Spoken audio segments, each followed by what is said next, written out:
Donc ici, c'est des jardins qui existent depuis 100 ans et qui sont gérés par la même association depuis 1935. Donc vous voyez, c'est une très très vieille histoire. C'est un peu ce qui reste un peu de la Plaine des Vertus. C'est une petite mémoire de la Plaine des Vertus. Les jardins d'ailleurs s'appellent Jardin des Vertus, donc c'est pas pour rien. Et vous le voyez autour de vous, c'est un espace vert, grand, à 2 stations de métro de Paris. C'est 2 stations pour la porte de la Villette. Donc du coup, c'est un espace qui aiguise les appétits des promoteurs immobiliers, du Grand Paris, etc. Parce que c'est un espace foncier assez important, assez facile à investir. Vous n'avez rien à démolir ici, vous n'avez pas de gravat à évacuer ou peu. Du coup, c'est comme une espèce de respiration verte dans une ville extrêmement dense. Qui fait pendant les canicules des îlots de chaleur urbains très importants. Nous et la Maladrerie, on peut voir sur des cartes thermographiques qu'en fait on est plutôt des îlots de fraîcheur. Et d'ailleurs pendant les canicules, quand on regarde entre le fond des jardins et par exemple la bouche de métro, vous pouvez avoir jusqu'à des 8 degrés de différence en soirée. Alors ici en 2020, on apprend qu'il va y avoir cette piscine qui va être construite pour les JO. Donc moi j'ai quand même tendance à dire si les JO n'étaient jamais venus, si Anne Hidalgo n'avait pas pris les JO, on n'en serait pas là, quoi. Donc c'est quand même les JO qui nous emmerdent, malgré tout.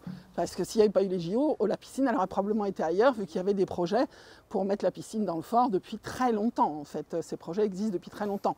Mais je pense que pour les JO, la piscine, il fallait qu'elle soit proche du métro. C'est quand même plus facile pour les gens qui viennent. Tu mets ton maillot dans le métro et puis tu tombes dans la piscine direct. Tu n'as pas besoin de marcher pour aller jusque dans le fort, quoi. Cela dit, la piscine ne nous gêne pas parce que la piscine a été construite sur ce qui était l'ancien parking qui, dans les années 70, avant, était des jardins aussi. Et dans les années 70, on leur a dit « faut des parkings pour que les gens gardent leur voiture pour prendre le métro ». Donc du coup, on a transformé des jardins en parking. Et puis là, on a dit les parkings, on n'en a plus besoin, maintenant on a besoin d'une piscine. Nous, on ne conteste pas du tout le fait qu'on ait besoin de la piscine. Donc du coup, ok pour la piscine. Par contre, il y avait un côté totalement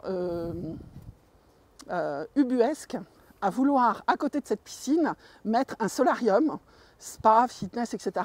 Et moi, j'ai beaucoup reçu de groupes, j'ai beaucoup reçu d'habitants d'en face et de collégiens en face des courtilières, qui en fait me demandaient, mais madame, c'est quoi un solarium? Qu'est-ce que c'est un solarium? Et en fait, est-ce qu'on a besoin d'un solarium? C'est ça la question, quoi. La question, il n'était pas bon. Donc du coup, il y a ici une lutte âpre et acharnée qui s'est menée pendant 3 ans sur tous les plans, que ce soit sur le plan juridique, sur le plan médiatique, sur le plan occupation, parce qu'on a occupé les lieux, on a vécu ici, on a fait un grand mur de paille, on a fait beaucoup de choses. On a beaucoup travaillé dans tout le côté imaginaire, symbolique, artistique.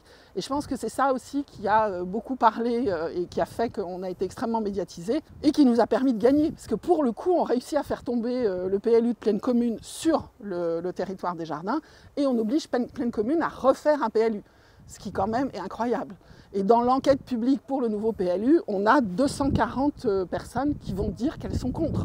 Donc on va avoir la commissaire enquêtrice qui va dire je suis contre. Donc tout ça, c'est des choses qui sont assez exceptionnelles. Voilà, je pense que l'engagement a été fort et que si on veut, sur ce type de lutte, on a eu des échanges à l'heure du déjeuner.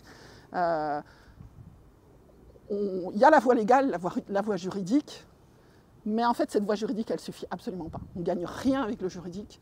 Il faut tout le côté médiatisation, faire bouger l'opinion publique, faire bouger les gens, faire venir les gens. Ça a été très très fort pour nous parce qu'on a fait beaucoup de visites. On a eu beaucoup. Ça a été d'ailleurs une de nos premières actions où en fait on faisait des visites un peu citoyennes tous les samedis matins. Et on a fait visiter à des centaines, voire à des milliers de personnes. On a reçu des centaines de classes. Et en fait, tous les gens qui viennent au jardin, en fait, il suffit de prendre 2 heures pour faire le tour. Et on se dit, comment on va laisser détruire ça? Parce qu'au départ, il ne faut pas se leurrer. Les jardins font 22 500 m². Il était prévu d'en détruire à peu près 12 000. Donc vous voyez, c'est énorme, c'est la moitié, quoi.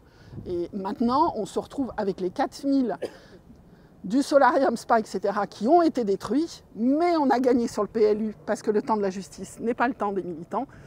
Du coup, on a gagné, du coup, ils ont modifié 2 fois le permis de construire et là, il y aura un parc urbain. Donc ça ne va pas devenir du béton. Donc on a gagné, trop tard, mais on a gagné. Et sur derrière la zone, c'est les zones UG, les zones à aménagement sur le PLU, il y avait une zone UM, urbanisation mixte, et cette zone-là, en fait, on peut y construire des hôtels, des bureaux, des commerces, etc. Et ça, le juge de la Cour d'appel administrative de Paris a dit à pleine cause, ça, vous ne ferez pas. C'est niette. Donc ça, c'est quand même une énorme victoire, en fait, d'avoir réussi à empêcher Plaine Commune de valider un PLU pour dire je fais une zone d'urbanisation mixte sur les jardins. La contrepartie de ça, c'est qu'il faudra rester toujours vigilant. Parce que le PLU, on le change quand on veut. Donc quand nous, on ne sera plus là, ils vont changer le PLU et ils vont nous remettre un centre commercial derrière la piscine au fond des jardins.